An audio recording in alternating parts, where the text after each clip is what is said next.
Well, hello everybody. Hi, I'd like to get started. I have a lot I can share, and I've put together a presentation that gives a good overview of the concept of home planets, home star systems, and the Oversoul, what that is, relative, what's in my book, the reason I wrote the book. And I'll pick one up here, hopefully I can reach.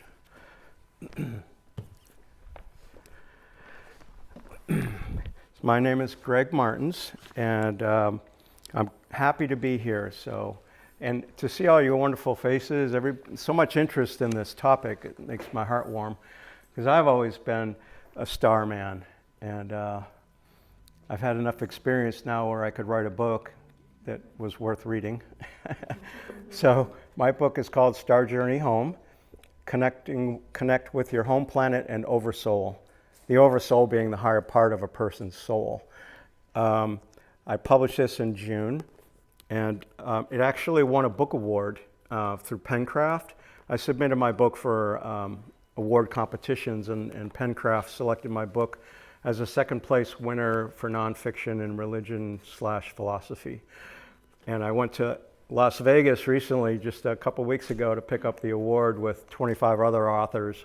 And that was an exciting time to meet prolific writers. And I have paperbacks which have black and white photos, and I have some hardcovers copies which have color photos. Let's see. So thank you, Reverend Phyllis, for having me. We're happy to have you. Thank you.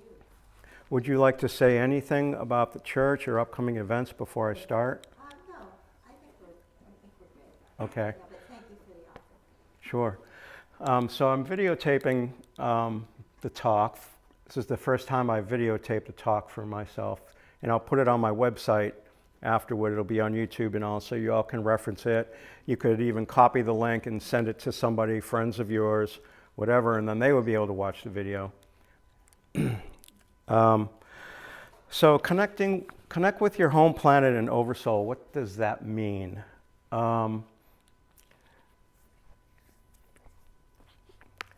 Many people feel like they're not from here, wondering what's out there in the stars. I know I was. When I was 9 or 10 years old, I used to stand out on the porch, even if it was wintertime in Massachusetts, looking up at the stars and wondering what's out there. You know, the stars were bright, crisp, clear winter, knowing there's got to be ETs out there flying around, but I'm just not aware of them.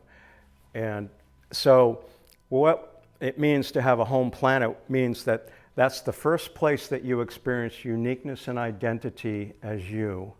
The first place. So that's your home. And from there you got on the wheel of karma. And then you incarnated on other planets, have existences in other dimensions, in higher levels of consciousness that you're not aware of right now. We are multidimensional beings, and we are active on multiple levels of consciousness all the time. So sometimes we can tap into that if we get into our meditative state and we raise our vibration and we open our crown chakra and our other chakras, and we can then start sensing other levels of our own essence, which is it's just a fascinating ride, and I'm sure some of you have been doing that. So then the concept of the Oversoul is, in general, I'm going to say it, and then I'll go into more after I introduce myself better. So the Oversoul, imagine them as a parent.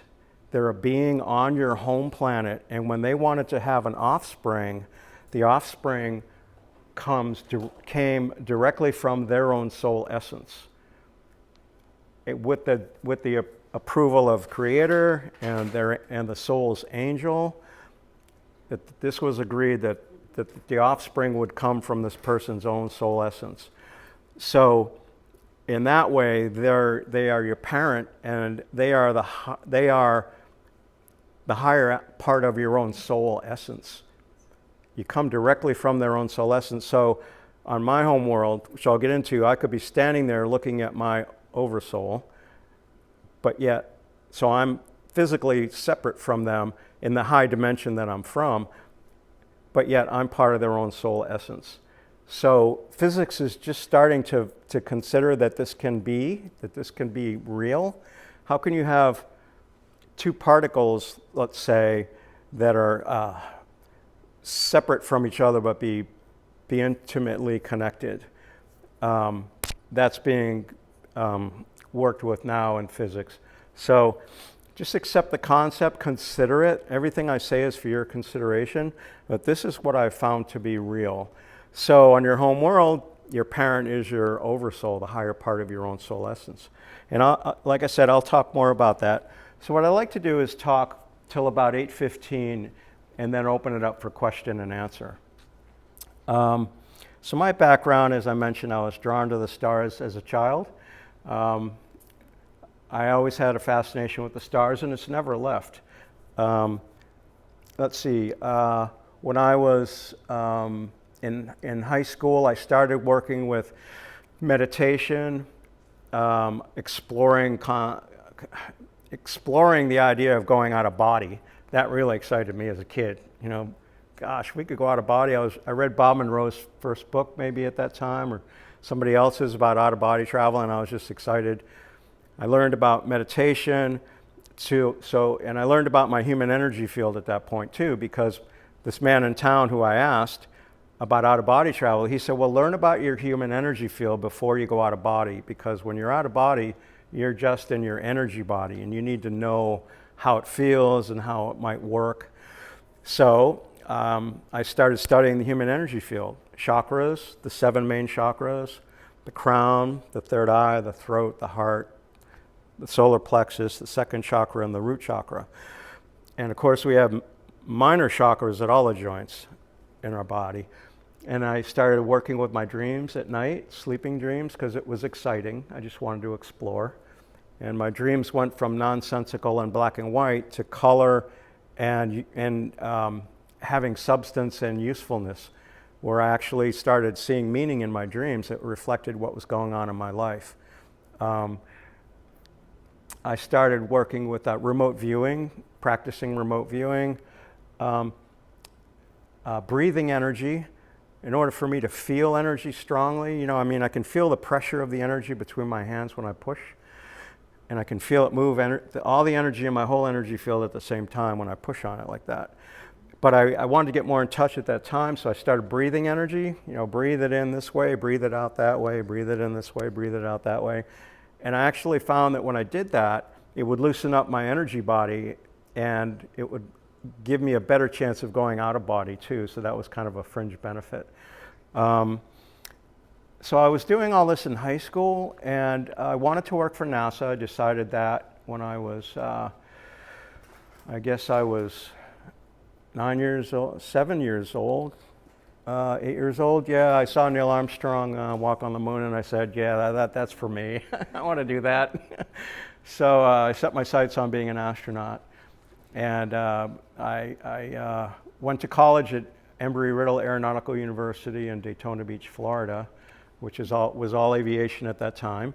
I got an aeronautical engineering degree from there, 4-year Bachelor of Science degree. So I was fortunate enough to get a job working for NASA as an intern in my senior year of college. So I did 2 internships with NASA Goddard Space Flight Center in Maryland, doing mechanical engineering on spacecraft systems and learning about these. The space shuttle was just coming online, and so I was fortunate enough to work on sounding rockets and start working on space shuttle payloads. So I was living my dream even as a senior in college. So I worked for NASA for 35 years, and I do talk about projects that I worked on that were high profile in my book, just so that people can see, well, how does NASA do what they do? And how does it feel to work for NASA, work with people at NASA? What's the dynamic like?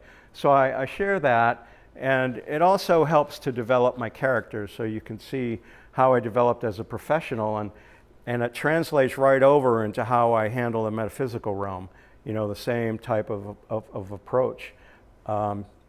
Scientifically, or I would say, what kind of discernment techniques do I use when I'm dealing with the metaphysical realm? Because we can be easily tricked and not realize it. Our own mind can play tricks on us. So, well, what techniques do I use in order to discern, is what I'm receiving from spirit accurate? So I talk about that. I had a UFO go over my house when I was 13, and I was sitting on a chair, and the window was open. It was August in Massachusetts. It was nighttime, and I just noticed out of the corner of my eye, because the shade was up, we were getting air in the house because it was August, and I saw these lights, and I looked out, and here's this craft going over my house. These big bright lights on the bottom. It was so dark out I couldn't really make out the outline, but it went slowly over the house, and it was very low, and it made a low droning noise. And I didn't run outside at that time to see where it was going, because I was a little detained, put it that way. So I was actually in the John.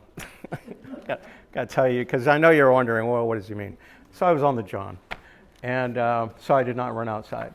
But I did wonder later when I was writing the book if I might have had any missing time.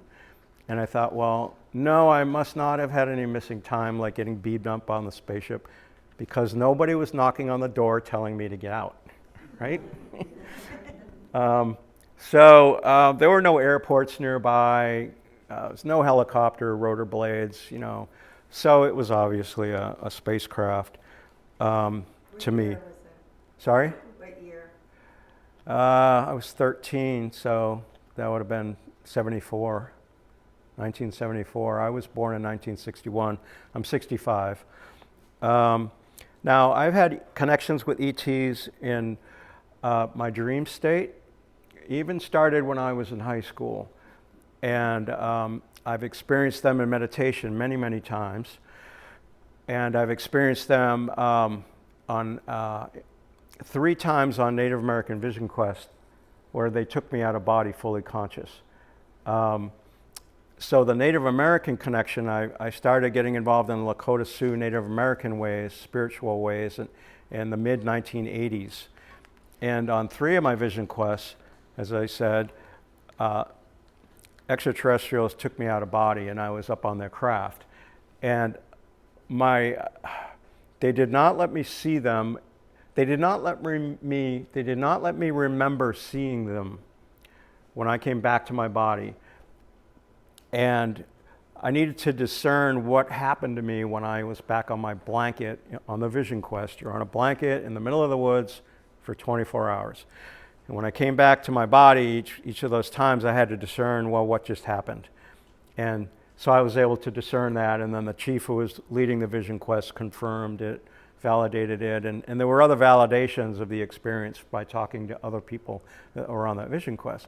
So 2 times I was taken up by beings from Alpha Centauri, our next closest star system, and 1 time I was taken up by beings from the Pleiades star system, which is 400 light years away. And I write about that in my book. Now, the information about homeworlds and the Oversouls,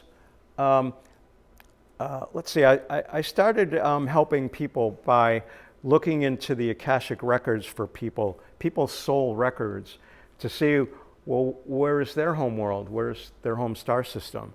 And what's the name for their Oversoul? As I'll share with you in this, I experienced my home planet and my Oversoul and benefited greatly from it. So I thought, well, I want to help others benefit from it. So I started working with the Akashic Records.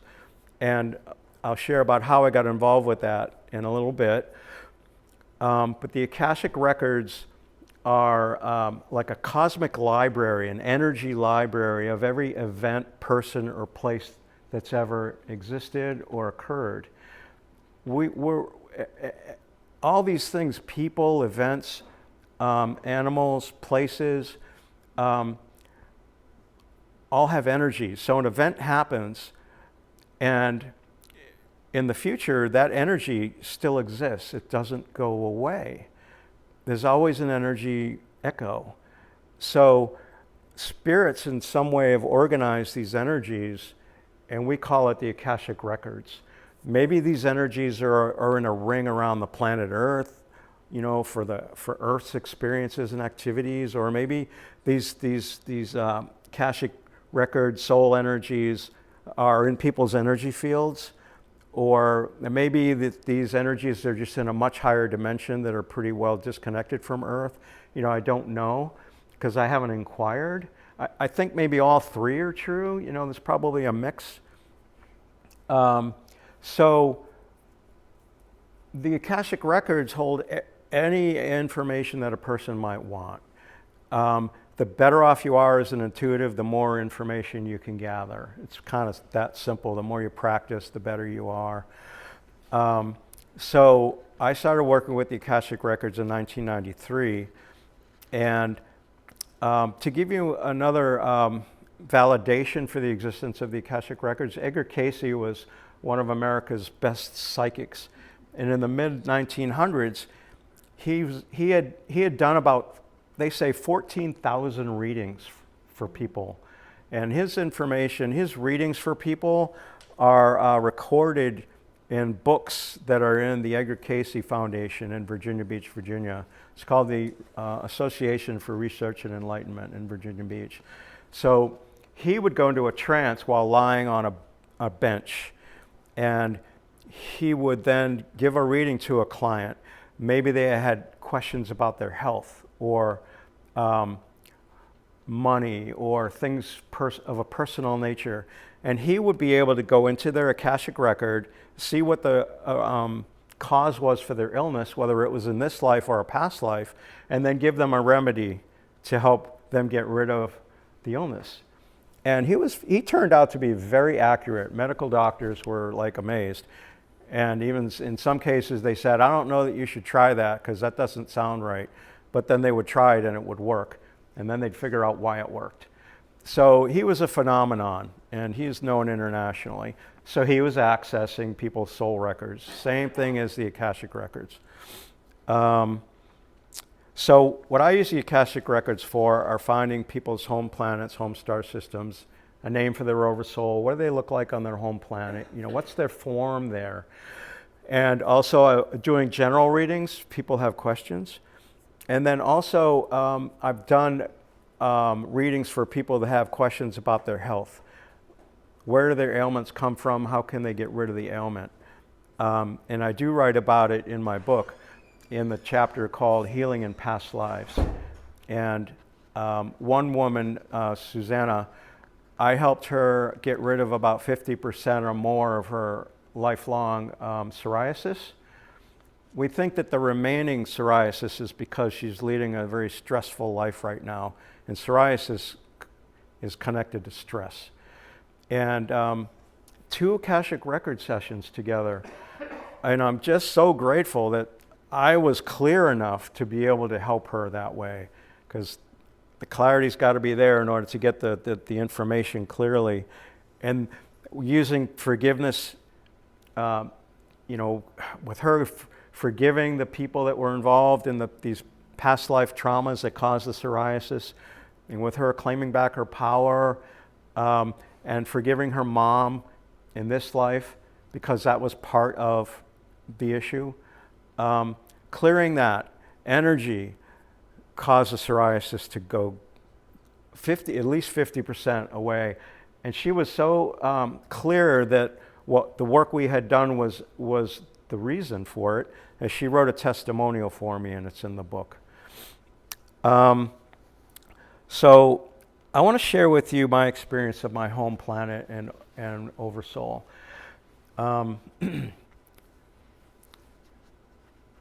I was, let's see, my mentor, Leah Stansel, lives in West Virginia. She's 85. And I met her when I was a youngster. I was in my 20s. And she's from the same home planet I am, and we are connected on the home world. We're partners. And in this life, she's 85 and I'm 65. She was married, had several children. So we held a close bond ever since we first met because we felt that draw. And she was teaching metaphysics. She'd hold classes at her house. I would go. I'd started working for NASA at that time. This was in the mid 80s. And the first time she met me, she said, I look forward to getting to know you. I feel that we have a connection of some sort. And so I said, okay. And I enjoyed her classes. I always felt comfortable with her. And she had done a lot of readings for people with the Akashic Records. She had spirit helpers that would feed information to her. She had a reader of the Akashic Records. His name is Josh. She still uses Josh. And she'll call on him. She'll say, would you open the Akashic Record for this client? And once the client's record is open, then she can ask questions or just ask Josh to feed her the information that the client wants. So that's how she worked with the Akashic Records. And one time she said, Greg, your spirit guide named White Buffalo might be your Oversoul. You know, consider that. I had seen her get the Oversoul and home star system, home planet for other clients before. And I had had readings from her. And I felt she was genuine. And other people felt she was genuine. And I was very busy at NASA. So I wasn't taking the time to kind of look into who my Oversoul might be, you know. It was kind of a novelty, and it would have been a nice to have, but it wasn't priority. So she felt led to just tell me, this spirit guide of yours might be your Oversoul.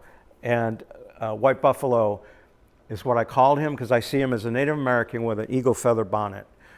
And his skin is wrinkled from decades of outdoor living. And turns out I believed I had a life with him as a Native American. And so that's why I see him as a Native American. So we were together in that life. So what I did was I went into meditation and I cleared my chakras, burned some sage, you know, to clear my energy field, raise my vibration, get into my heart center, get into a space of humility and innocence. And that way I'm most receptive to my higher self. Because when I go into humility and innocence, my ego and intellect take a back seat. They can't compete with that. So that's where I like to go if I'm going to do a reading or do a meditation like that. And I asked my angel to come in because I'm always told by my mentor, call in your angel, call in your angel. Every soul has an angel and all the offspring have the same angel from that soul. And the angel will facilitate you and protect you. So I call on my angel and call on White Buffalo. I feel him and I say, are you my Oversoul? And my intuitive senses of feeling, which is clairsentience, my intuitive sense of knowing, claircognizance, and my intuitive sense of vision, really clairvoyance, were all involved in the answer. I felt my energy field resonate with when I asked them the question, are you my Oversoul? I could feel my chakras expand, especially in my heart and my solar plexus. And I felt energy rising up through my body, and my whole energy field was in kind of an expansion mode. It wasn't huge, but it was very noticeable. So when I experience that, I know that the answer is affirmative, right? If the answer had been no, my chakras would have been either non-reactive or they would have started closing down. And if something holds truth, it has energy. And that's really what I was resonating with. So I said, well, that's cool. You know, my mentor, Leah, she wasn't my mentor at the time, really. She said, oh, she might be right. So I checked again, like in another couple days, I got the same resonance. I checked again, I got the same resonance. So at this point, I'm like, okay, I feel I can trust this, that you're my oversoul. I had done enough meditation at that point to know that these discernment techniques work. So here's the higher part of my soul. Now, a couple years later, I think it was a couple years, Leah, my mentor in West Virginia, she said, hey Greg, your home planet might be Kezia. Kezia is an Andromeda galaxy. It's a planet. And she's from there. And again, I was very busy with NASA, didn't take the time to want to check into these things. Wasn't that important to me. Nice idea, but not priority. So she said, Kezia. And I thought, wow, well thank you. You're handing me a gift. And I knew that was a gift because connecting with your home planet can have many benefits. So I got together with my Oversoul, called him in. Remember, this is a couple years after I had already connected with my Oversoul for the first time.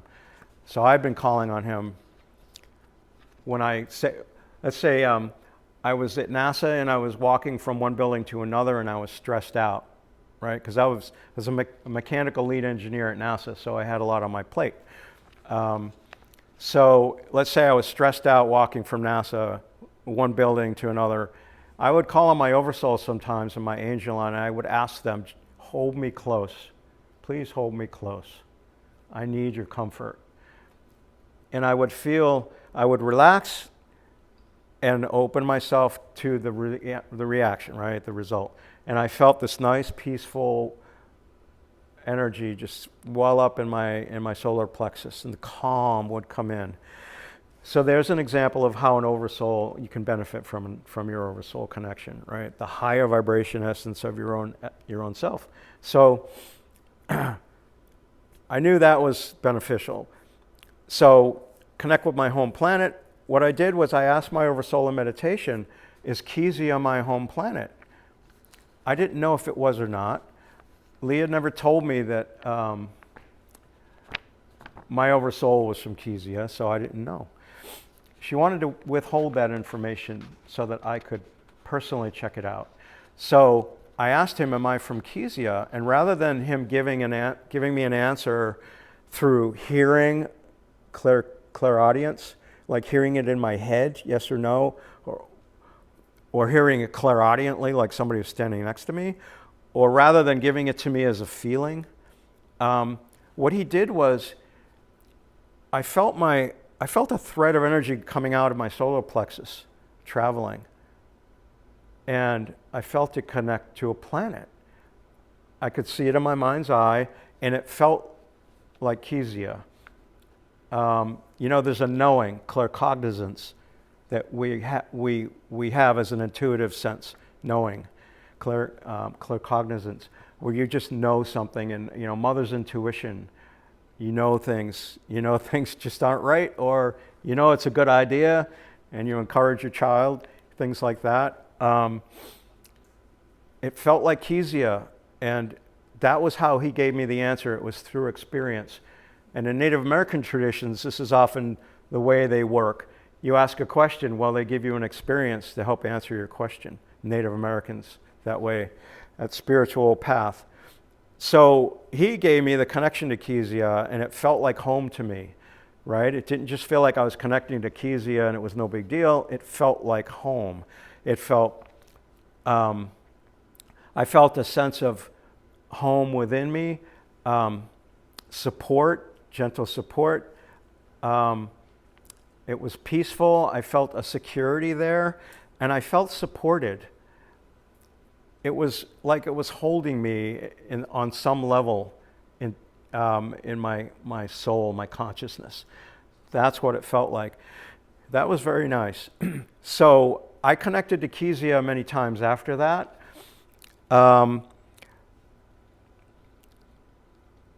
What happened, I'll share about my Oversoul. When I connected to my Oversoul for the first time, and then again and again, so probably third, fourth time, I connected with my Oversoul like over about a week, 2 weeks maybe. My chakras, my 7 main chakras went out of balance. They just started getting wonky. They didn't feel comfortable, they didn't feel settled. And I was concerned because this lasted for at least a week. So I called Leah and I said, Leah, what's going on? My chakras are all out of balance. It's not comfortable. And she said, oh, that's normal. Give it another week, they'll calm down. She said that matter-of-factly. So I said, oh, okay, that's good to hear, you know. And I hung up the phone. And sure enough, in a week, my chakras all balanced out and they were comfortable again, peaceful, balanced. What I noticed was my intuition was better. I was more intuitive. My energy field was a little stronger. My intuition was a little better. So what she said was, you're connecting in with a higher level of your soul essence. So you're naturally going to have your consciousness here raising because you're integrating a connection with your higher self. So that made total sense. So that was one of the benefits too of connecting in with your Oversoul. And the Oversoul is your best guide. Consider that. They are a part of you, so they love you more than anybody can, you know. They know everything about you. If you want a spirit guide that you can talk to and get guidance from, you know, they're your best source because they know you and for every lifetime and all the things you've done and what's good for you and in all the levels of consciousness and dimensions that you work in, you know, they understand all of that where you are. It's fascinating. I had a dream one time that helped to validate this idea that I'm from Kezia. And I will share more about this too. On my home planet, we are hair covered. We don't look quite like Chewbacca from Star Wars, but we're very hair covered. And it's flat and it's, the hair is about an inch or two long. That's what I've seen. It's flat, it's thick, not quite like porcupine quills, but it's thick, much thicker than our hair. At least that's how I saw it. I've seen it as blackish brownish with hints of blonde. And our face has a much lower profile than mine. The nose is much flatter, and the jaw looks different. The mouth is smaller, lips are smaller, and yeah, hair all over the place, even on the face and all. But we look pretty good. I was like, all right, I can handle that appearance. I thought we looked pretty good, and I've seen myself in that form in meditation. We're in a vortex and several times, and in meditation and going to the home world, I've seen myself there. Because when I go to the home world, then I'm raising in vibration, and I can see the beings there at times, and feel a whole lot about what's going on there with the Kezian Council and all.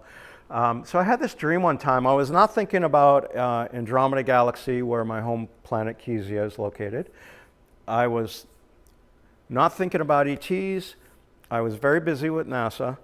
Again, working with projects and leading a team of people on a project. I did mechanical engineering on spacecraft systems, so I'd be leading a team of people to develop like a deployable boom or a door system or a craft it's got an instrument on it and it's going to deploy out of the space shuttle, let's say.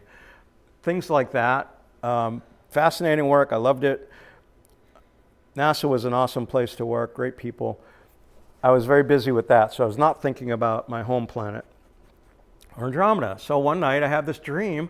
I'm in a car. It's kind of like the size of a Rambler, you know, from the 70s, a four-door. And in the dream, clear skies. We're in a neighborhood that's very nice. The weather's fine. It's calm. So this is all a setting that reflects back my condition. And I'm in a vehicle and I'm in the passenger seat. there's one of these beings from Kezia is driving, and he's probably looks like he's in his mid-20s in Earth years. And in the back seat is an elderly couple, male, female, and they have some clothes on. The one driving did not. And I'm sitting in the passenger seat looking at this going, oh my God, these are people from my home planet. And I was just taken aback by it. I've never dreamed like that before. And I was bold enough to reach over and touch the hair on the driver's arm. And I was really hoping he wasn't going to react adversely. And you know, none of them in there even acknowledged my presence. They didn't look over at me. They didn't say hello. He didn't look over at me like Chewbacca and make a noise, you know. He didn't even turn to look at me when I touched his arm, and I could feel the hair. Right? Fascinating. So, okay. And in the next moment, then we were in a house, and everything was white. There was no furniture. And my mentor, Leah, was then in the dream. And remember, she's from Kezia as well, and she and I are partners there.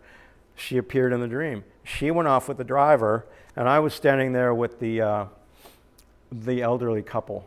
And I didn't know what to say, and they didn't say anything to me, so it was a little awkward, but it was okay. And then the dream ended. So I share this dream with you because, to me, it's validation. You know, to have something like this happen. I was not thinking about Andromeda, Kezians. I had not watched science fiction the night before or that day or that week. I had not read any science fiction. There was nothing that would have stimulated a dream like that.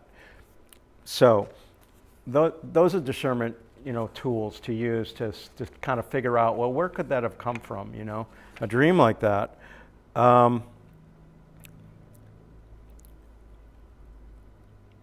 So a little bit more about benefits. Benefits of connecting to your Oversoul. In addition to what I've already said, when I connect with my Oversoul, I feel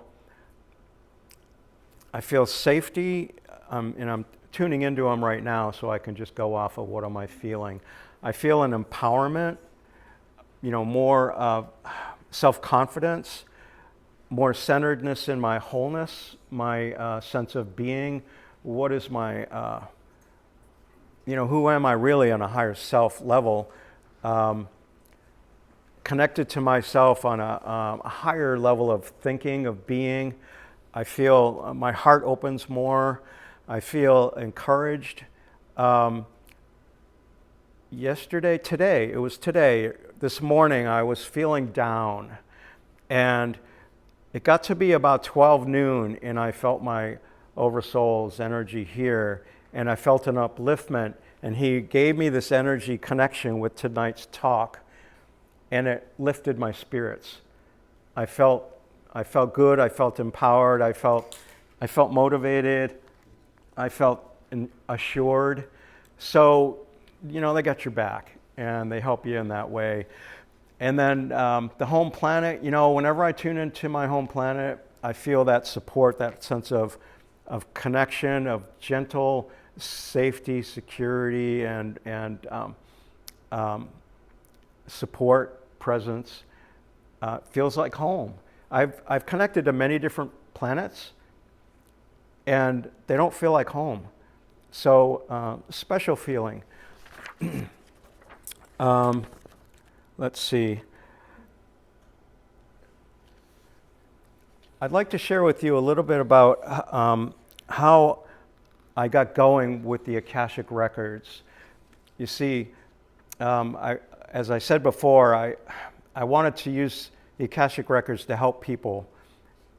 I got so much out of connecting with my home planet, my Oversoul, I wanted to find those for other people. And I knew Leah did that work, obviously. And I had this flash of inspiration where I felt, you know, I really want to increase my connection with extraterrestrials. And I'd like to help people find their home planet, home star system, and Oversoul. I should ask Leah if I can access the Akashic Records like she does and get that information for people. And I could do something that she typically didn't do. I could help people that have connections to extraterrestrials and they want to know what's going on. People didn't typically ask her those questions. There are people on our planet, there are people sitting right here, of course, who have had connections with ETs and still do in the physical, in this life. And maybe they have, you guys or others that you know have connections with ETs in the dream state, or you have connections with them by sensing a past life when you're extraterrestrial. Things like that. I have a friend that, I have many friends actually that have had connections with ETs throughout their life, and they would show up every 5 years or more often, or maybe a little less often. And there was a specific purpose, and the purpose always turned out to be benevolent. It was not malevolent, even when the grays were involved. My experience is there are a lot of grays out there that have benevolent intentions. Some are short, some are tall. That's been my experience. So I asked Leah one day, I remember sitting at her picnic table outside on a beautiful spring day in West Virginia. I said, Leah, and I called her and I said, can I come down? I have a question for you, She said, sure. So I came down. It's 5 hours away actually. I'm sitting there and I asked her, Leah, I have this idea. What do your spirit guides think about it? Checking with my Oversoul and angel, whoever, is this a good idea for me to work with the Akashic Records to help people this way? And she said, well, yes, they all are giving you the green light. And not only did they give me the green light, she said, they're providing, Josh, my reader of the Akashic Records, is finding another spirit who works with the records to work with you, Greg. He's going to access the records for you. He's going to help you access them and help you with them. And I thought, my God, that was just so nice. I never expected to have that. So she said, Carl has come forward. He works at the Akashic Records. That's his job. He's going to work with you. Whenever you want to access the Akashic Records, call on him. He will assist you. She said, he's being assigned to you because his energy and your energy are very similar. That will enhance your ability to telepathically communicate with each other. Through my strongest sense of intuition is through feeling. I feel how things are, and knowing comes right in second. And then clairvoyance is strong in me, and then clairaudience is pretty good. Right here, things in my mind, my head, or I can hear it clairaudiently. And I'm sure all of you have experienced these intuitive senses in your life many times. I don't doubt that. So Leah said, go for it. So for a year, I practiced with the Akashic Records. I did probably about 80 sessions, practicing by myself with Carl. I recorded about 40, 45, 50 of them in my journal because they were worth recording. The other ones seemed to be somewhat useless and frustrating. We have biorhythms. We go up and down in our intuitive abilities. Some days we're good, we're on, and other days we're not so good. So what I did was I would call on my angel and my Oversoul, and I would call on my other spirit helpers, just come on in and be present. And then I would ask them, please connect me to Carl, the reader of the Akashic Records. My Oversoul can connect me to anything I want if it's appropriate. He can connect me quickly and safely. And with my angel there as well, they're good as a protector and a facilitator. So I always call on my angel and I always call on my Oversoul any time I do a reading or some type of intuitive session. And so I called on my Oversoul and my angel. I said, White Buffalo, please connect me to Carl. And inside of 15, 20 seconds, I could feel the thread connecting me to Carl. I knew what his energy felt like because Leah had me connect with him a couple of times when we were together at the picnic table before I left, so I would know what he felt like, right? So I would be connected to him and I'd say, thank you, White Buffalo.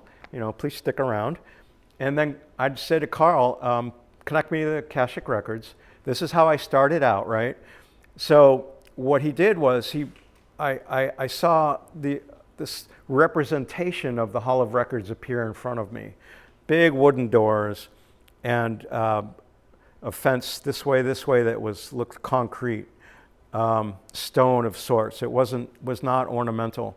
Big doors, and it felt like the Akashic Records. There was a knowing that this was the Hall of Records. So this is how my mind interpreted the Hall of Records. Big wooden doors. So I said, great, take me in. Next thing, I was inside, and I saw this fountain, big fountain of water. And I said, what's that? And he said, it's a purification fountain. And he invited me to step into it. So I did, and I could feel the energy going down and through me. And what it did was it brought me to a higher level of intuition and humility. That always felt just so good, this higher level of cleansing, vibration, a refinement of my own energy. So then I would say, okay, can we tune into a record, Akashic record? He would take me to a record and all these huge shelves with all these books.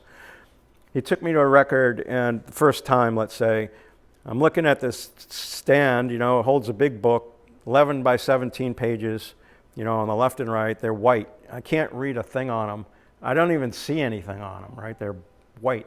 They're blank. And I tell him telepathically, I don't see anything, And so what he did was then he brought me to another record, and I could see something on that book. It's open, right? And then he would bring me to another record, and the book was closed, and then he would open it, and I would see things. Sometimes I could see things, but I never could read the record. What is it really? Get details. There was one session where he opened a record, and I would always do the same routine: come in through the door, purification fountain, and go to a book. And all of my practice sessions with him were of his choice. I always gave him the choice. Do a practice session with me of a subject of your choice, Carl. And 75% of the practice sessions were connected to the stars, or about star people, home planets, star systems, things like that. So one time he connected me to a record, and I saw Pleiadian spaceships. They're disc-shaped and silver, and I had seen pictures of these from the Billy Meyer UFO case. And I saw two of them in my mind's eye. Now, when I'm doing these sessions, I'm in my bedroom or on my couch, my eyes are open, and I kept my eyes open to remain alert. If I close my eyes, I tend to get sleepy. So I'm sitting there, eyes open, and I'm seeing this in my mind, and I can feel the Pleiadian energy. I was familiar with what Pleiadians felt like because of my experience to that date. And then there was a being standing there, a man, and he was connected to those ships. I didn't know how, but Leah later told me he was a commander, and he was associated with those ships. And then same session, book's closed, another book opens. I sensed it was about Greece and the country, and I could vaguely see some images on it. That book gets closed, he opens another one, then I could see dinosaurs. So this one was about dinosaurs, the history of our dinosaurs. And I started seeing them in my mind's eye more clairvoyantly, the images. They weren't perfectly clairvoyant, but they were close. And when I say clairvoyant, what I mean is you're looking at it like you're looking right at it, like it's present in the room. So I've had clairvoyant visions like that a number of times. They're not nearly as common as I'd like them to be. So that was how I did my sessions. I practiced, and then after a while I started practicing with people, and that was fun.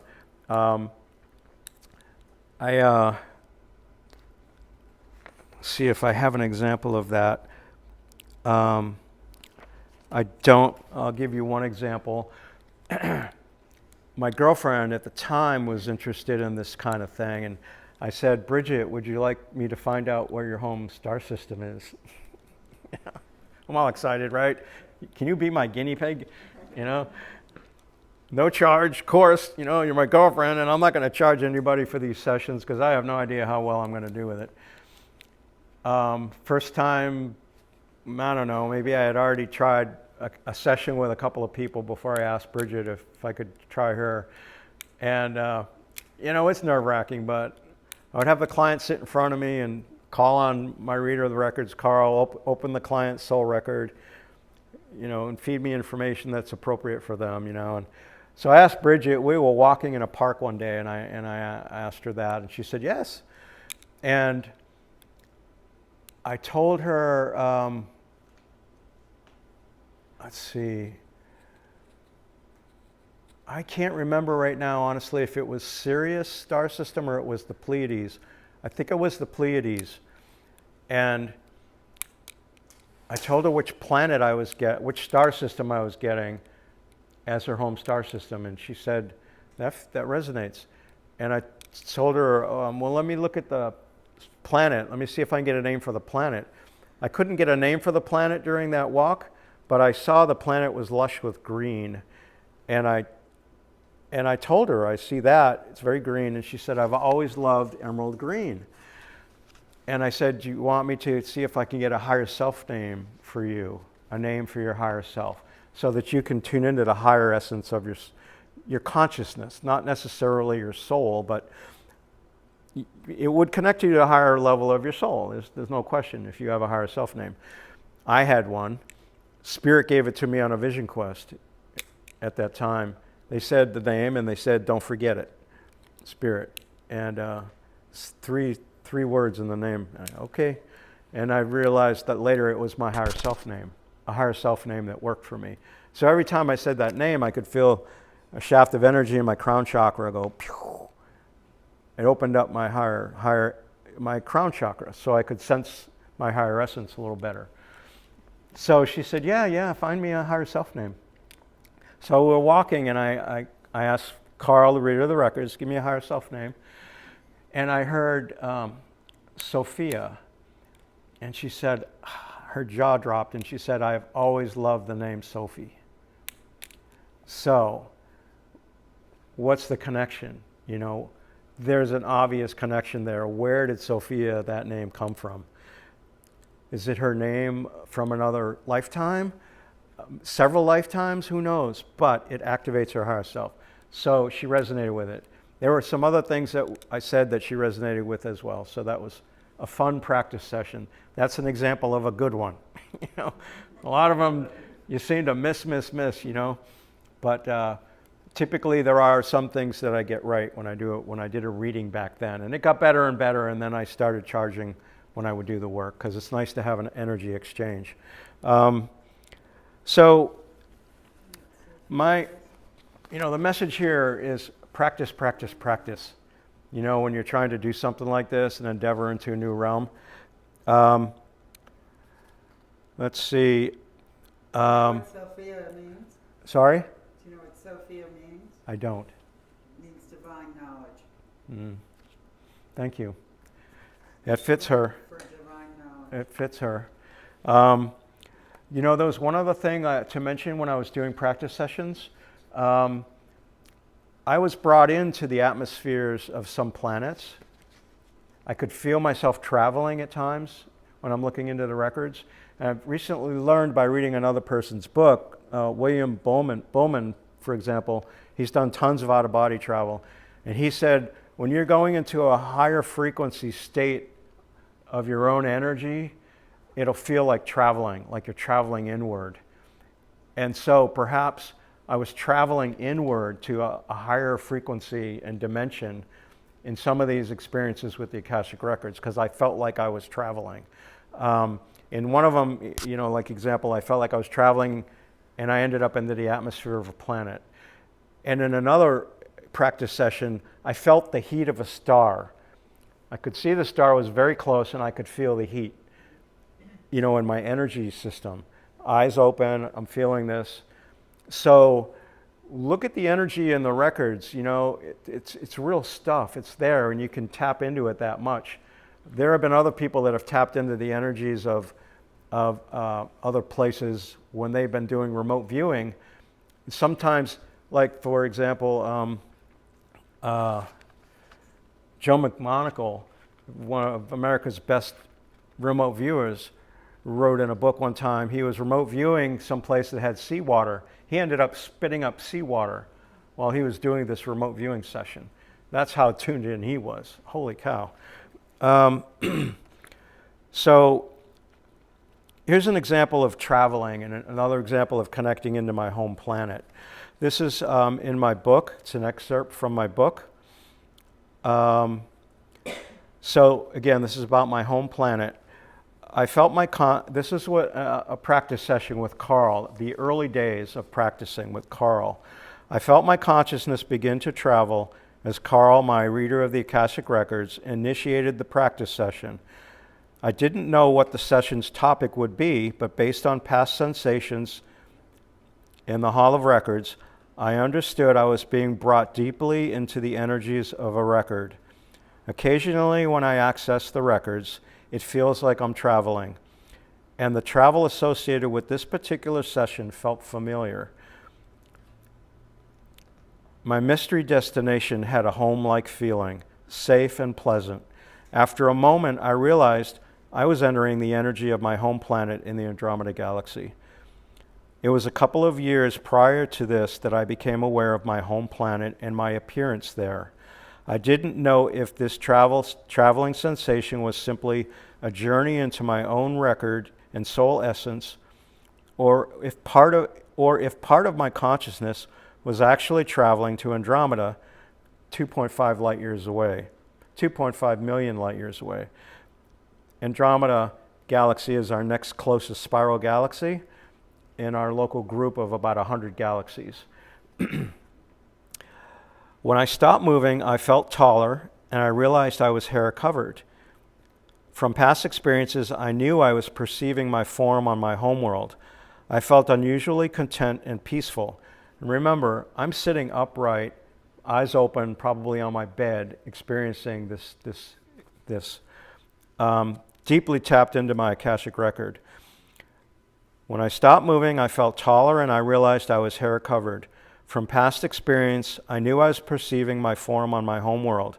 I felt unusually content and peaceful. I vaguely saw a being in front of me who was also hair covered. On my homeworld, we look somewhat like Chewbacca in the Star Wars movies, but our hair is straight and flat and our facial structure is different.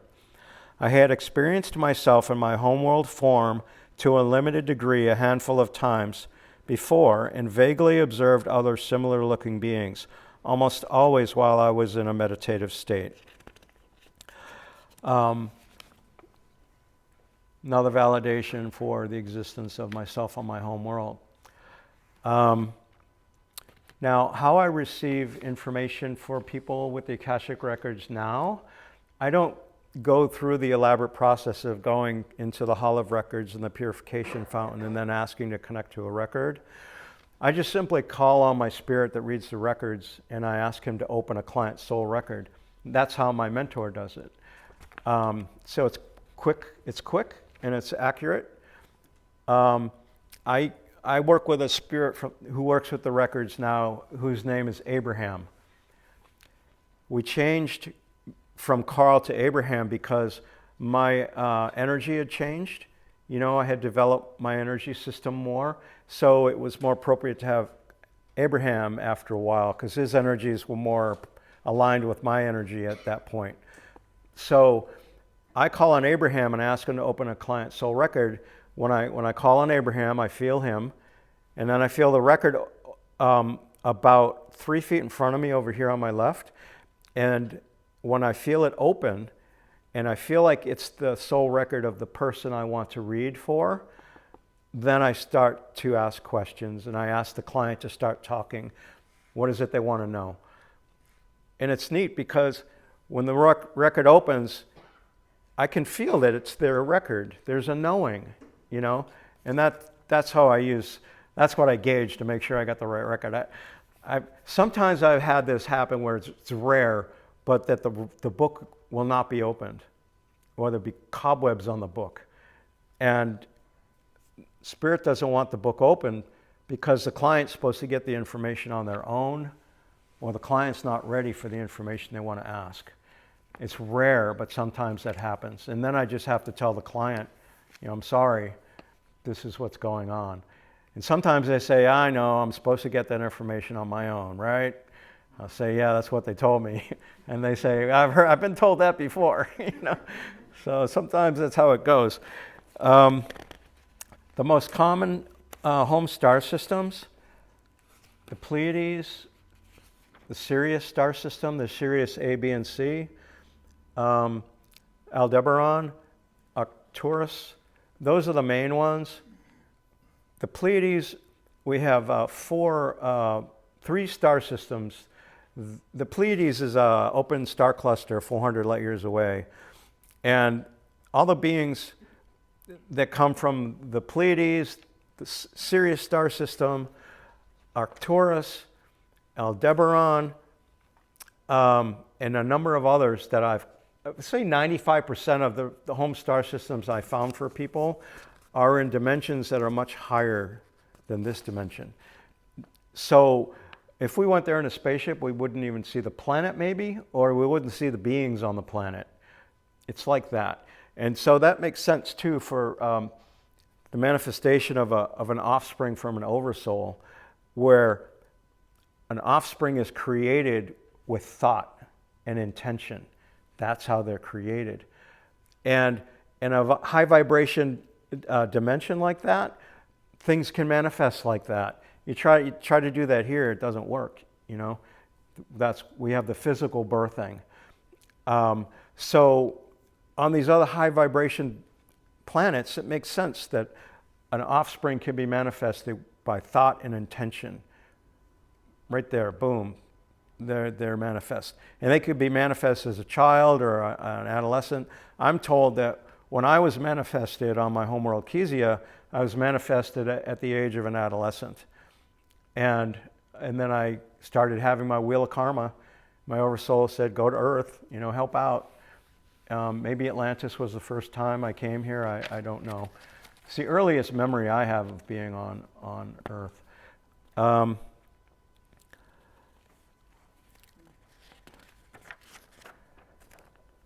was your earliest memory?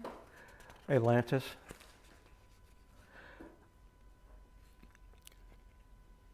Here's a book excerpt from a reading I did for a woman I was dating only about 2 years ago. She had been developing her intuition for a year. And I was, let's see where this starts. I'm just going to read you the book excerpt because it explains what I want to say. So this would be in the chapter called Akashic Records. Mandy, I said, do you want to know where your home star system is? I asked as we both peacefully gazed at the stars one night in my driveway. And this was here in Sarasota. Sure, Mandy replied. It was spring of 2023, and we were enjoying the balmy air of South Florida with the Orion constellation, the Pleiades, and Sirius in plain view in the south. I decided to just open my intuition and see if the answer would come, instead of reaching for the Akashic Records. I rarely tried this approach for homeworld information. My intuition was drawing me to the Sirius star system. Now, Sirius A is to the left of the Orion constellation, and then the Pleiades are to the right. And you can see them in the fall and winter months in the northern hemisphere. So we were looking south. Sirius is the brightest star in the northern hemisphere, very bright. And Sirius was coming to my intuition as being the answer, her home star system. I looked over at Sirius, the brightest star in the sky, and told Mandy what I was sensing. I was sensing Sirius. I've always felt a special connection to Sirius, Mandy responded, making me smile, right? She already had a connection. Later in the month, while I was giving her a long Akashic record reading in my living room, I asked Abraham, my reader of the Akashic Records, a number of questions about her homeworld. The star Sirius B was clearly given to me as her home star system, delighting me as it confirmed my earlier notion that Sirius was her home star system. So you have Sirius A, you have Sirius B, and then you have Sirius C. Everybody I found is from Sirius A or B if they're from Sirius.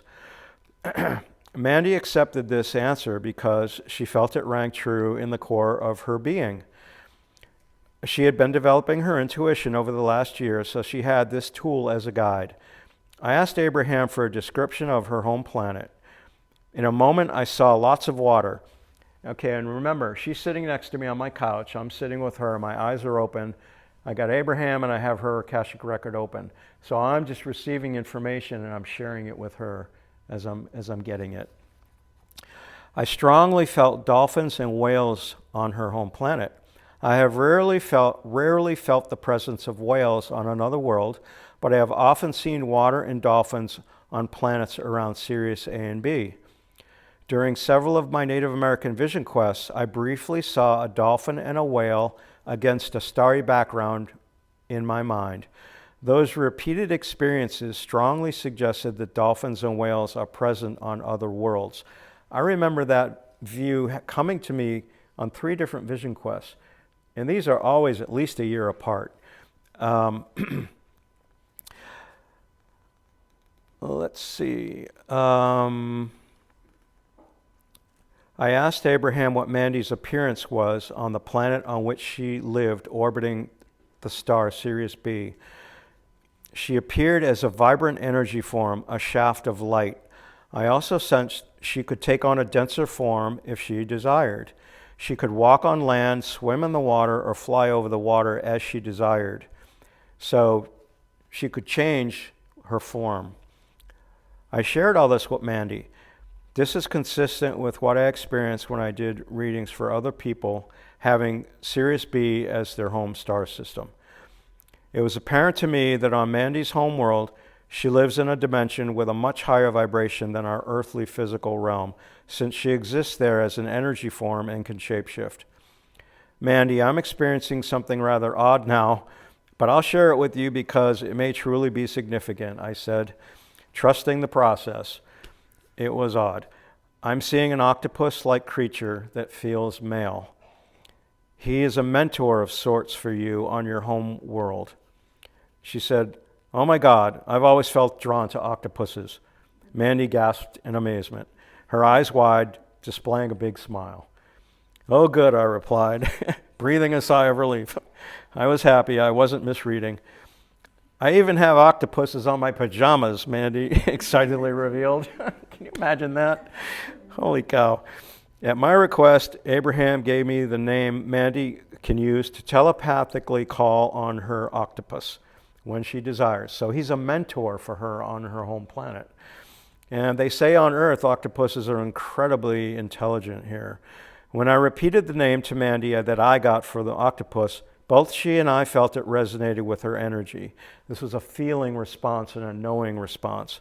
The octopus certainly works with Mandy on her homeworld, and I assume can help her here on Earth as well. He could help guide her when she has questions, assist her in connecting to her home form on her homeworld, and bring her comfort on Earth when she asks. From my experience, I can attest to the value of connections like these for people who want to cultivate them. There is strong evidence that beings from the Sirius star system have been present on Earth in the distant past. The Egyptians and the Dogon tribe in West Africa both talk about their connections to Sirius. 2 other very interesting stories. Both are in my book. I have a friend, and I'm keeping my eye on the clock. I have a friend who I discovered shares the same Oversoul that I have. We met in Baltimore, Maryland in the late 80s, I think it was, maybe the late 90s, can't remember, late 90s. Actually, maybe 2000s. Thank God I wrote it down in the book. And her name is Laura. We met at Alien Con, which is a UFO conference in Baltimore, at the Baltimore Convention Center. We met we were both getting in line to share our UFO experiences with the people on the stage. We didn't have time, ran out. They said, if you want to share your experiences with a film crew, go over to this hotel next door at 7 o'clock tonight, and we'll match you up, pair you up, and then you'll go up and share your story. There were about 10 of us that went out of the 30 that were still in line. That's where I met Laura. We just felt this connection. Started talking. I gave her a little mini reading. She drove me to my car later and she said, Greg, I just feel this connection with you and I don't know what it is. And I said, yeah, I feel a connection too. We kept in touch on the phone for several months. She said, Greg, I don't know, are we twin flames? She said, I love you. It's not a romantic love, but I feel this love for you. And I don't know what it is. She said, maybe we're twin flames. And I said, I don't feel that's right. It doesn't resonate with me. I felt this connection with her. I looked up twin flames. She mentioned another possibility. And then she said, I see us as two yolks in the same egg. And that gave me the idea, maybe we have the same oversoul, right? The two yolks representing two children. So I asked my oversoul, is she your daughter? And he says, yep. The resonance, you got it, you intuited it correctly. And so the resonance was there, the knowing was there. I said, oh, wow. So I asked him again the next day, or maybe the day after again, same question. I want to check, this is a discernment technique for me. Check it more than once, I always got the same response. So I told her over the phone, and I described the oversoul, the whole concept, and I said, meditate on it, see what you think. She got back to me. She said, boy, it resonates right. It feels right. We got on the phone another time, and I'm talking to her, and I could feel my oversoul come in. He didn't come in as a feeling from my soul essence here, but I felt him standing next to me, which was different. And I saw him as White Buffalo, the headdress with the eagle feathers. And so I said, hey, Laura, White Buffalo is right here. He wants to connect with you and be part of this conversation. And I said, do you want to? You want to connect with him? She said, yeah. So I asked him to go through the phone and connect with her so she could feel him. And she did say, I feel him in my energy. And she had sensed him before, calling on him, but now she was getting it more strongly. And so as time went on, she connected with him more and more, and she validated the idea that he is her oversoul as well. And she gave me a testimonial in my book as well about our meeting and her experience with our oversoul. Story of Patty is just fascinating. She's a friend of mine. We're in Maryland. There was a party at her house. I'm about to leave her house, and she's metaphysical. And she started talking about, somehow the conversation led to home star systems, home planets. Imagine that, right, with me. And she said, my father is a mantis. He looks like a praying mantis. Those ETs exist. People have seen them. They look like a mantis. And I don't know if they have wings or not. Maybe some do, maybe some don't. But she said he's a mantis. And she had a name for him. And she said, I know he's my father. She used that word. And I said, Patty, that sounds like the concept of the oversoul. That you are part of his soul essence. He's your father on your home planet. And she said, that makes sense. I feel like on my home world, he's my father, and that's what he looks like. So I said, would you mind if I looked in your Akashic record to see if I can come up with more information? She said, oh, fine. And so I was so excited. I had never done a reading about somebody who's a mantis. I had never connected with a mantis. I had never seen an ET that was a mantis. And I get down in front of my Native American altar and I smudge with sage. I open my chakras, relax, call in White Buffalo and my angel. I call on Abraham directly. I feel her soul record open. I ask, is Patty a mantis on her home planet? Is that her homeworld form? Yep. The answer was yes. And it was, the resonance came in, it was affirmative. And her father, is he of the same form? Yes. Where is Patty's home star system? I heard M86. That's what I was given. M as in Martian, 86. That's all I was told. And I didn't know what that meant. I should have. I thought maybe that's a galaxy designation, but I'm not sure, so I wrote it down. Tell me more about the galaxy. She's from M86. What did I say? I didn't say galaxy. I said, I asked him a couple of questions. I don't remember what they were, but he volunteered information to me that I didn't ask for. I got in my mind S0, I think it was, and E2 or something like that. You know, I didn't know what that was, so I wrote it down. I asked a couple more questions, but then I finished the session. I was probably getting tired, and I said, let's disconnect, let's end the session. Closes the Akashic record. I ask for disconnection from the Akashic records. I feel it all go away, and then I ground in, and then I go off to the computer, and I get on, and I start looking it up. I looked up the designations. It turns out M86 is a galaxy in the Virgo cluster of galaxies. We have 100 galaxies in our cluster of galaxies. And then there's this other cluster next door to our cluster of galaxies. She's in that one, the Virgo cluster. M86 is about 70 million light years away from Earth. How the hell do they know about Earth? You know, anybody's guess, right? What do they go to the Akashic records and find planets that are habitable? Anybody's guess. So they're coming from that far to Earth. She's manifested here in this life.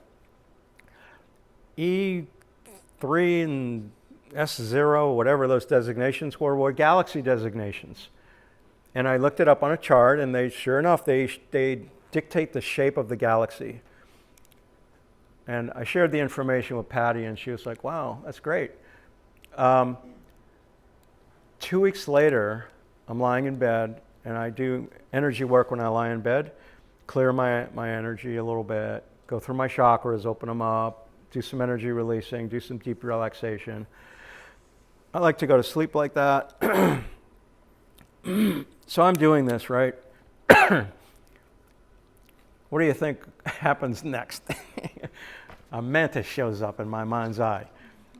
So I just see him appear, poof, this mantis-looking being, big black eyes, and a head that looks like an insect, right?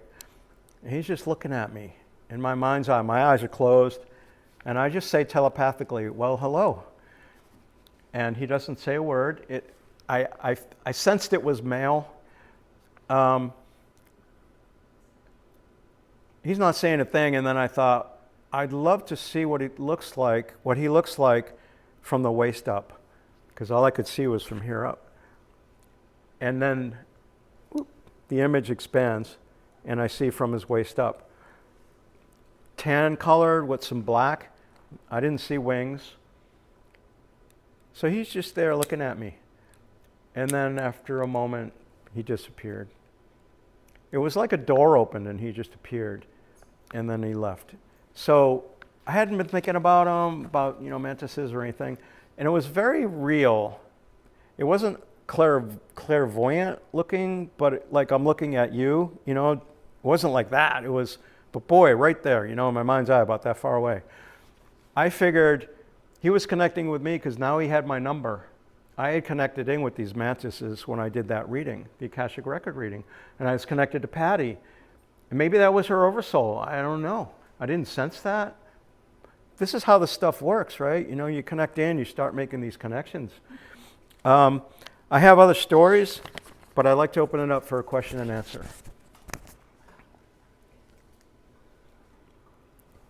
How do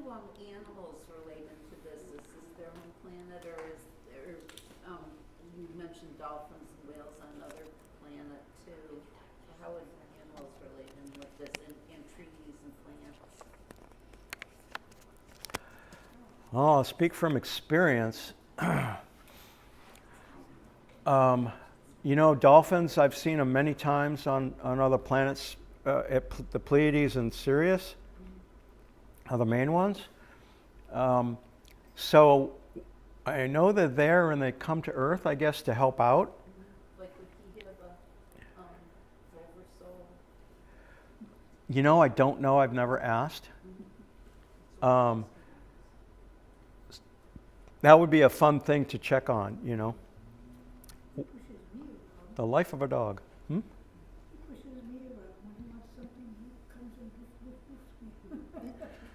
Yeah, his oversoul is probably nudging him to do that, right? Actually, I've never heard of oversoul. That's not necessarily Yeah, spirit. I What think is that's what oversoul? I'm sorry? Yeah, I've never heard of the term oversoul. I'm a little bit fuzzy on what exactly an oversoul is, Like where that term came from? or just what it is, what it means. Okay. So my mentor, Leah, used the word oversoul. And on my home planet, my oversoul is a being. Let me explain how the oversouls came into existence. So this will answer the question. So the way this is explained to me from my mentor Leah and her spirit guides.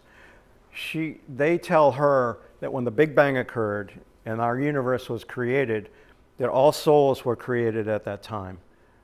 All souls were created at the same time, and that's when they came in. And it took a long time before planets and stars formed, millions and millions of years or even billions of years. There were beings, consciousnesses that never wanted to be veiled. They always wanted to remain God conscious, and God said, okay, you'll be the angels, what we call angels. So you're never veiled. You have that super high vibration, and you'll help beings of lower vibration that get veiled to some degree. So all the other consciousnesses, or some fraction of them, we'll call those oversouls. They're beings, they're consciousnesses, and they take up station in different dimensions, in different star systems, different levels of vibration. Some dimensions are of higher vibration than others. And they were told, when you want to have offspring, the offspring need to come from your soul essence. So the oversoul, with the approval of Creator and the angel that's assigned to the oversoul, they would allow the oversoul to manifest an offspring from their own soul essence. That's the concept of the oversoul. And then the child, like me on Kezia, can have an offspring. Like I believe I have a child on Kezia, and he's on Earth now.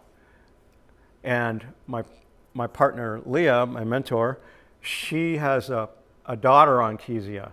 So her daughter came from her soul essence, and my son on Kezia came from mine. And I found other people on Earth, on their home world, they have offspring as well. And in one case, my friend Tasha, who I write about in the book, she's from a planet called Kaya in Andromeda Galaxy. And what I got about her home world condition is that she's male on her home world. She's female here. And that she has an offspring who's a male on her homeworld. And I got a couple years later, Spirit told me that her daughter in this life is her son on her home planet. That came through very clearly. I didn't ask for that, it just came. It's fascinating. And I told her about all this, and she said, boy, that sure does resonate. Have you heard of the book Oversoul 7? Yeah. Have you read it? Seth material. Yeah, I did read. Jane Roberts? Yeah, Jane Roberts. This is books from the 70s and the 80s, Well, that's when 60s, it 70s. all got rocking. Oh, that was, the Seth material, one of her first books, was my first metaphysical book. My mom turned me on to it. And my jaw was on the floor when I was reading that. No, the Seth material. Okay. Because Seth is a spirit that was channeling through Jane Roberts. Right. Trans-channeling, basically. And concept of the Oversoul 7 was a fiction book. and based on fact, I think is how it's written. And I read parts of the book and it didn't resonate with the concept of the Oversoul that I'm aware of, that I'm familiar with. So I would say, that's not the same concept as what's in that book. It's different. So I don't know why. Well, the situation we have on Earth right now is quite daunting. We're at a precipice. We're either going to evolve in a peaceful fashion, or there's going to be divine intervention, or we're going to tank. Okay? That's the three options. So, I think we're going to see the advanced ETs who are in guardian action right now around this planet, because they showed me themselves. Yeah, they're here. Yeah. There's 100,000 of them just that I saw, okay, around the planet, just in the horizon to horizon that I could see, perfectly lined up. Yep. I asked them why they were showing themselves to me, and they said they wanted me to tell others that they are in guardian action around this planet, and they will not allow anything negative to happen to this planet, period. That they can intervene instantaneously, Yeah. if necessary. And there's another thing to consider here, parallel timelines. I've personally experienced timeline shifts 3 times. And this is in the physical. What is a timeline shift? Describe it. Another timeline that's Earth, but has different physical features and arrangements, like Florida not being flat, right? Parallel timeline. In that timeline, Florida is not flat. I experienced. Are you talking about in the past or No, the future? in the present. I experienced it. Are you talking about another dimension? Yeah, it's another dimension, Okay. and somehow it comes in, and I experienced that timeline. So I experienced Florida as being hilly and curvy. Well, they told me upstairs, and they're never wrong, that Donald Trump, Well, let's not. as part of the timeline thing that's going to help bring in the change. Yeah, and that sounds great. So, The only we will thing. see. The only thing I wanted to share about it, and we're late on time, so I want to get to more questions, is that this is a parallel timeline, and I experienced it. My Oversoul said, you experience this parallel timeline, this different timeline of Florida, and the exit number 220 had occurred twice on my drive up Route 75. It can't happen. I never crossed I-4, right? So that was a parallel reality of Earth, and I was experiencing it, and then it went away. What did you So- ever think about the concept that we're from the future, a lot of us? No, but the point is here, that could be another way that Earth progresses in the future. That the people who are in higher vibration could end up tuning into another timeline altogether, and that's the timeline they travel. And the people who are in the lower vibration stay on another timeline, and they experience Earth in a darker way. So that's another option. Yes, sir? In the spirit world, the revelations that you have investigated successfully, are these concepts easier to understand when you pass into the spirit world? Explain the last part, the spirit world. In the spirit world, is life, and that's a generic term, easier to understand going into the dimensions that you've been investigating? Right. Yeah, I've been out of body, fully conscious many times. So I've experienced other dimensions. And I've experienced the other side of the veil a number of times. Not just hearing spirits talk, but experiencing the other side. They let me do it for whatever reason. And that all helps me to understand these things. So it's more ripe for information than here on Earth when you're trying to investigate. It's helpful. Yes. Yeah. And it explains, okay, I've been in other dimensions. I know they exist. So when I'm tuning into a higher vibration in other dimension for someone in the Akashic Records, I'm like, okay, I get it. You know, I've been there, kind of. And thank you for your input. I just want to make sure I get to some other questions. Well, I just wanted you to know they told me very clearly that this planet is graduating. Yeah. And it's not going to be hanging out in this dimension much longer. And I get the same thing too, and so many others do, that we are raising in vibration, and that's where we're going. Yes? Yes, You this believe, is quite remarkable, but where in Massachusetts are you from? Holliston? Alston, okay. The mantises. I told Jim, my first mystical, I don't belong to this church, I'm visiting tonight with him, but my first mystical experience was in Cohasset, Massachusetts, when I was 18. I was in the woods back then. We did a lot of various natural and unnatural hallucinogens. And nothing, really unusual happened, but on this one particular night, we had wandered off into the woods, and we were sitting down low, and all of a sudden we looked up, and there were these two praying mantises, and they were looking down on us.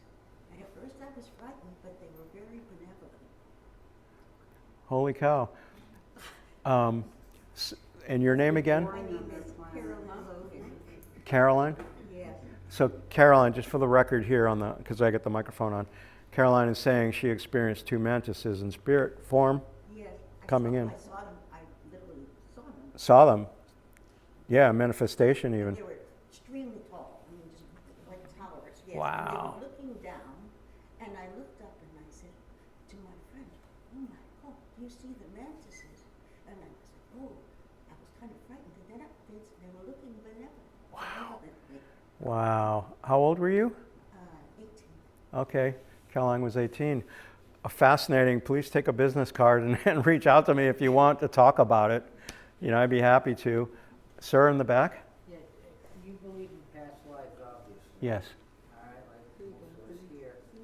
And do you believe, perhaps, that in one of those past lives, you were contacted early on by aliens, and then through past the lives that you are after that, up to this point, that when you did connect with them, do you feel that they provided knowledge to you to the point of where you are? Okay, so the question is, do I feel that my past lives involved extraterrestrials and the giving of information that helps me in my life at this time?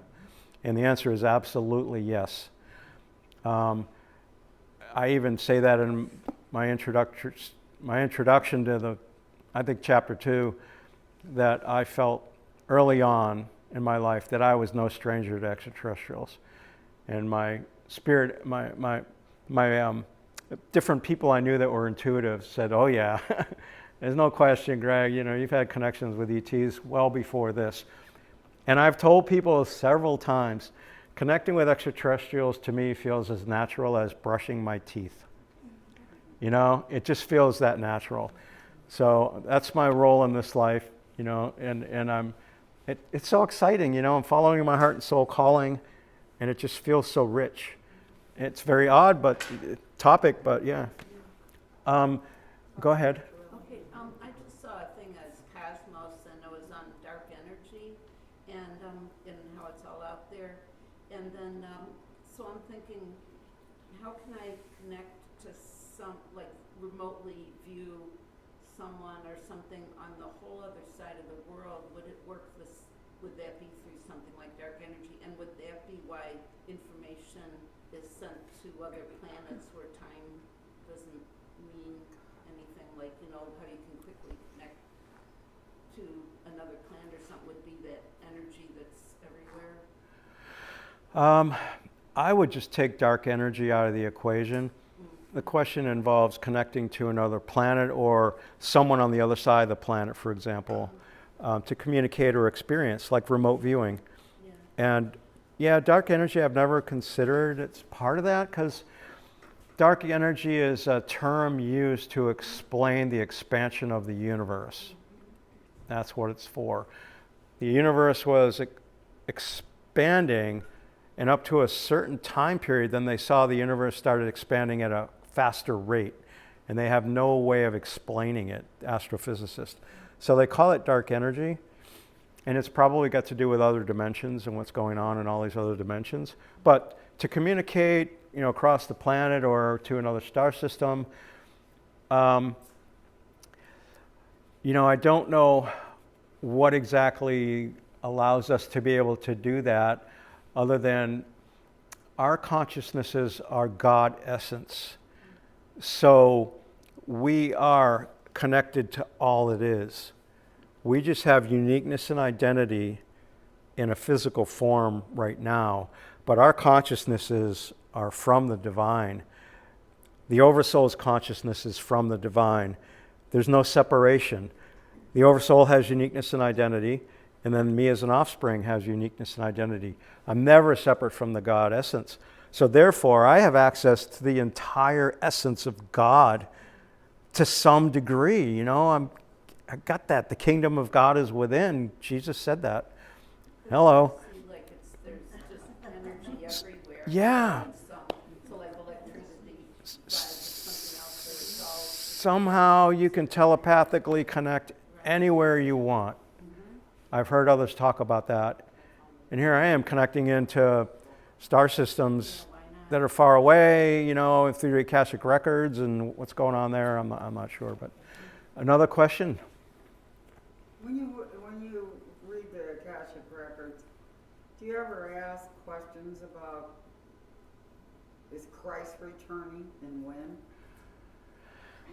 I haven't asked. That'd be my number one question. Right. I haven't asked those questions, partly because I'm emotionally attached to the answer, because Christ is in my life, and I call on Christ every day. Then why wouldn't you ask? Well, because I'm emotionally connected, I wouldn't necessarily trust what I'm receiving. Well, go ahead and try it. Christ is. See what happens. Well, my answer on a intellectual level would be, Christ's energy is within everyone. We're not talking about that. And We're talking about physical manifestation, I don't know, and I honestly don't, Well, don't be afraid to ask. See what's inside you. it's not all that important to me, It because is important. it's not to me. It's huge. It's gigantic. He might and he might not. Why don't you try The sense I get about Christ coming is he's going to be within the consciousness of many, many people. No, he said all eyes will see me.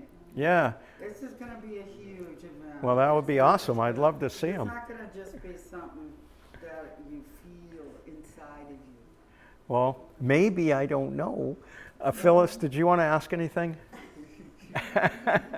Given this is your place. No, I'd just like to comment that it's very interesting to me, because a lot of what you're talking about, I can resonate with, but I learned some of that through another way, and possibly some of the knowledge during my life was gained from my oversoul, and not in ways that I thought. Do you understand? So I can identify with everything that you said. I just think in my life, learning things, it was not through necessarily an experience, although I do think I had an experience once, but I'll talk to you about that. Okay. Another time. Maybe I'll get a reading. Sure. But, yeah, but, like you said, we're connected to all that is. Yeah. And we all have the Christ consciousness, because that's how we were meant to be. That's what I believe. Yeah. And so it's just all beautifully connected. And whatever way you get that information is part of to me, is part of your spiritual growth. Yes. And what that makes me think of too is to say this, and I'm really glad that you're stirring this thought in my head, is all of you can become aware of your home planet, your home star system, a name for your oversoul, what you look like on your home planet. If you come from a planet, you might come from the angelic realm. I've experienced someone who comes from the angelic realm. Everything said that was correct. And that blew me away because I never thought that was possible. So the way you would do this is call in your angel, you don't need to know their name, and ask the angel to connect you to your Oversoul. You don't need to know their name, and just start asking questions. And be in that place of stillness and relaxed, not distracted. Clear your energy a bit, say some prayers, get in that humble place, meditative state, ask your spirit guides to come in and help, and ask those kinds of questions.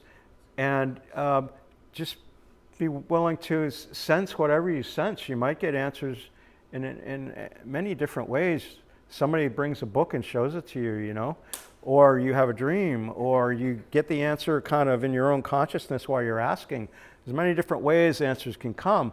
But if you truly want to know something like that and reap the benefits that I've explained, then you're ready for that, and you'll benefit. So just know that you can do that on your own. You don't need an Akashic record reader. You have access to all of that within your own soul. And Spirit will give it to you if they feel like it's appropriate. Sometimes we're not ready for answers and they don't give us the information, but yeah. Great advice. I'm sorry? I was going to say great advice and great talk. I just want to express that. Thank you. Yes, thank you. So one more question, and then I'll sell books if anybody wants some.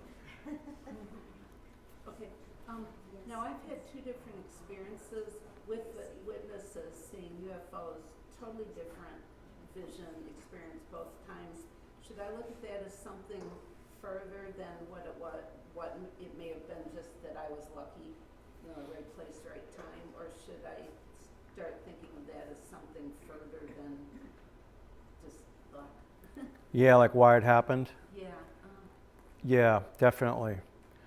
My experience with being brought on board extraterrestrial craft 3 times, fully conscious, Tell us about that.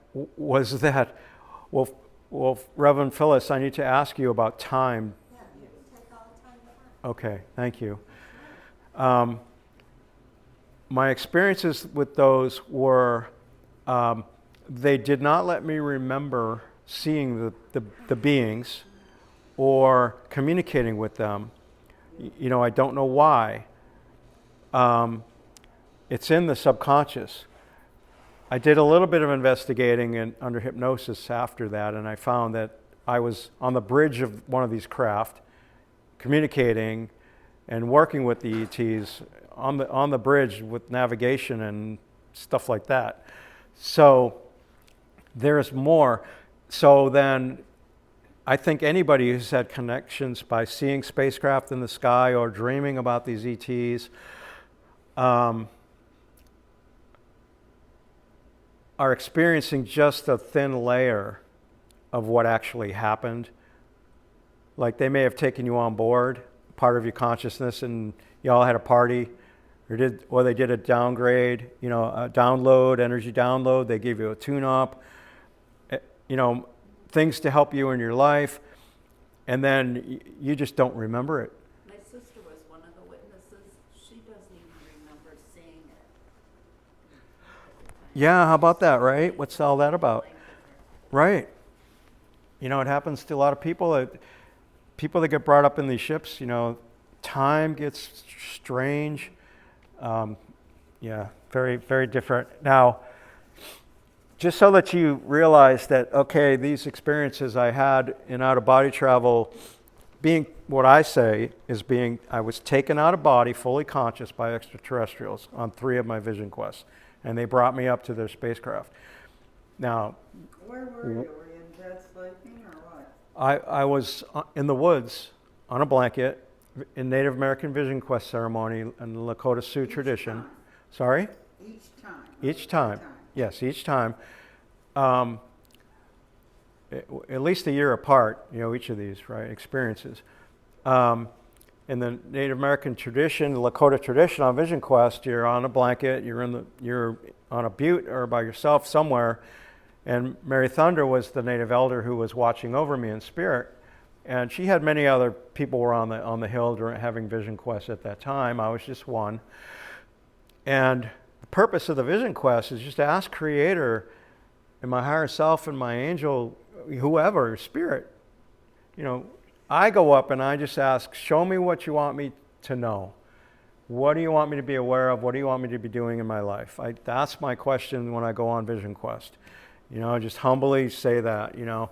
I rarely go up with questions. I never ask to go up and connect with ETs. I just, you know, don't, because I don't want to influence what could come. And I had already been connecting with Alpha Centauri beings in meditation before they took me out of body fully conscious. So the first time they took me out, you know, I was in a dream state, and I became aware that I was not on my Vision Quest blanket in my dream, and I got, whoa. Started kind of getting apprehensive. I'm like, I'm supposed to be on my Vision Quest blanket on Vision Quest, and I'm not. And at that moment, I felt myself, let's see what happened right there. I became aware of myself to some degree, and I shot out my third eye.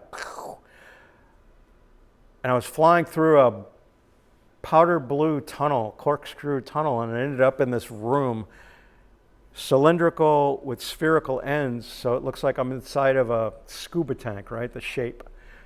Black and white, alternating black and white backlit panels are in the room. And I'm floating in midair, and I go, all right, now we're getting somewhere. You know, I was fully conscious, right? I'm in street clothes in this out-of-body experience. And, you know, about 30 seconds, about a minute later, I fade back to my physical body, and I go, darn, I don't remember anything, you know? I mean, it didn't even connect with the ETs. I figured they were ETs. When I got off the Vision Quest, the leader of the Vision Quest, who was Chief Richard Grimes, Mary Thunder's son, he said, yes, you were up on a spacecraft. My intuition told me later they were from Alpha Centauri. One of the Vision Questers that happened to be there, who I knew, I just get talking to her like, oh, how was your Vision Quest? You know, and she says, well, Greg, there were some ETs that I saw in the woods. They were looking for you. And she can see elementals, this woman, right? And she's on it. She said, I'm on my blanket and I see these two ETs going through the woods in spirit form. She said, one of them looked like a regular ET. The other one looked like a robot. It had a sine wave in its head. And she said that's how she figured it was probably an android. But in spirit form, you know, I just don't understand the technology. It's way beyond us. She said one of them tripped over an elemental in the woods. And she said they come from another galaxy, for God's sake, and they trip over. They can't see right in front of them. She said she knew they were looking for me. Intuitively, she knew. And she said she kept her head down because she didn't want them to see that she could see them. They were in spirit form. There was a time on my blanket when I heard a being say, we're here. In my mind, I heard that, we're here. And I thought, okay, well, who are you? And they didn't answer. So I think maybe they came to my blanket to get me out of body, right? When I was sleeping, they probably tapped on my third eye and maybe pulled or something, which pulled my spirit out of my body to go to the ship. That's my guess, is that they came to be instrumental in getting me out of body. Now, on the second time they came, it was a year later. I went on Vision Quest again. It was maybe a different state. It's nighttime. It's like 2 in the morning or something. It's raining lightly. I have plastic pulled over me. I'm in my street clothes and my nice, warm, cozy sleeping bag, and I have my sacred pipe with me. It looks like the peace pipe is what they call it. It's a prayer tool, the sacred pipe. And you smoke it, right? And it can become very powerful if it's always used in a good way. And I got that right like this. I'm laying on my chest, and I got plastic pulled over me, and I wake up just for no reason, dark. I'm feeling fine. I hear a voice. This was clairaudient, like there was a man standing right next to me. He said, we're going to take you out of body now. And I just told him telepathically, okay. And I felt a hand, a real hand, and it was an adult size, on my shoulder, and then I felt another one get placed above my hip. And this was just like somebody was doing this, and he yanked me out of my body. So then I'm out of body, and I'm in my spirit body, and I'm fully conscious. And I go, wow, that was really rough. And I'm just chuckling to myself, going, man, these guys, they don't have much experience in taking somebody out of body. You know? So I'm just like relaxed all about it, because, you know, I've done this before, going out of body, right? So then the next thing, I am lying on a bunk bed, and it looks like mahogany woodwork, you know, in this room, it's lit. And I'm lying there, and I kind of thought it might be like a ship's upper, you know, quarters for an officer. Like the room was small, a little bit long. It looked like it would be for an officer because it's opulent, right? So I'm laying there, and I thought, well, let me see if I'm really out of body. So I willed myself to rotate to the left and stand up. And I did. My body did that. So I knew then I was in my astral body, or some body, some energy body of mine. I don't know if it was astral or a higher vibration body, because we have many energy bodies, depends on what dimension we're going into. And then I willed myself through the door, and I could feel the door go through me when I went through it, which is always an interesting feeling when you're going through matter. So was it a physical door, or was their ship in another dimension? I don't know. So I have this experience. This is kind of funny, and in another way it's not. I look to the right, there's a room on the right side with a light on. And then I look to the in front of me, there's a hallway with 2 swinging doors, windows, there's no light. I look to the left, 2 swinging doors with windows, there's no light coming from it. Well, instead of going to the room with the light on, I go straight ahead down the hallway that's dark. And I'm like, I'm here, you know, I was telling them telepathically. And I start fading back to my body, and I'm like, God, I just got here. So I wake up, and I think I felt myself lowering down on my physical body, and I'm like, damn, why didn't I go to the room with the light on? Right? They probably thought, dumbass, and write him off, right? You know, that was a test, and I failed. Who knows? So I check with my the man who put me on the Vision Quest after, you know, the next day when I came down off the Vision Quest, Chief Richard Grimes, and we talked, and I said, you know, I feel like I was taken out of body. I was taken out of body, and I feel like where I was a spacecraft. He said, yeah, you're right. And he said, that craft that you saw, I told him I'd seen a craft in my mind's eye at one point. He said, that was probably the craft you were on. And anyway, we talked a little more. So this is very validating for you guys. I want you to hear that, where I hear spirit clairaudiently talking to me, and then they put their hands on me and yank me out of body, and then I'm up on a ship. These are validating experiences.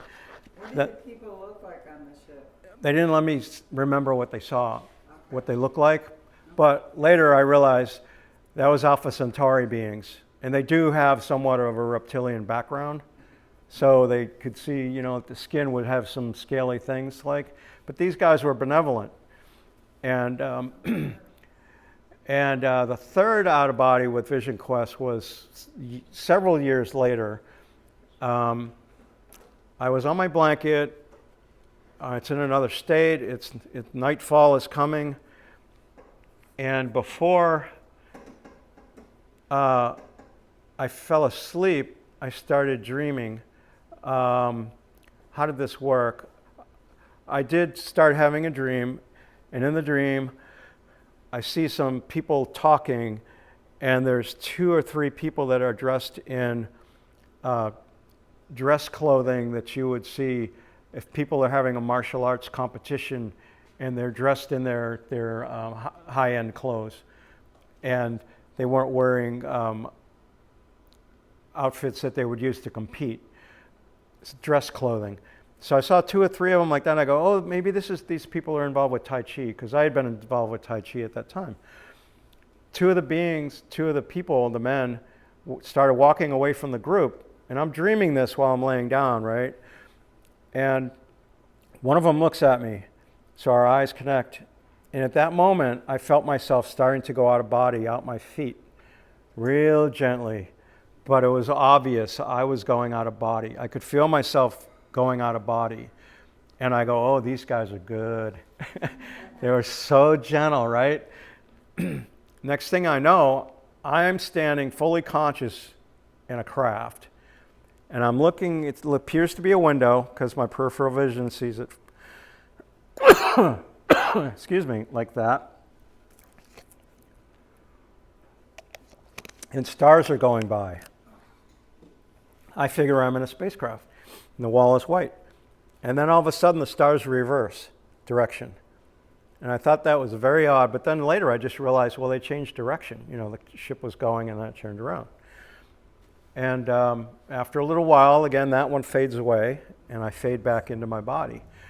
And this story has lots of validation with it, because when I got back off my vision quest and I'm in the sweat lodge, and Chief Richard Grimes is sitting there, and he said, they took you out, they came and they took you out of body, didn't they? And I said, yeah. You know, he knew. I didn't tell him anything. I said, yeah, they came. And he said they were Pleiadian. And I said, oh, okay. You know, they had come to me before I fell asleep. And I told them, I was standing on my blanket with my sacred pipe, and I'm praying, and I'm acknowledging the north with my pipe. And this woman came in spirit form, and she's wearing a leather dress that looks Native American. And she said, we want to take you on our ship soon. And I knew she was Pleiadian because I could sense it. You know, I had that knowing. And she told me about 2 or 3 of the people that were on the ship. And I figured the ship was small then because of what she said. And if you need to go, please take a card if you'd like. And I figured she wasn't talking about going out of body or being taken up on the ship during Vision Quest. You know, I didn't want to assume that. So when I fell asleep, that's when it happened. They took me on the ship. Now that's the second time, right? For the Pleiadians, that was the first time. Okay. The other 2 were to Alpha Centauri spacecraft. So I figure we should end now. It's been a long time. It's been a couple hours. So I thank you all for coming. And if you're interested in buying a book, I'm right here.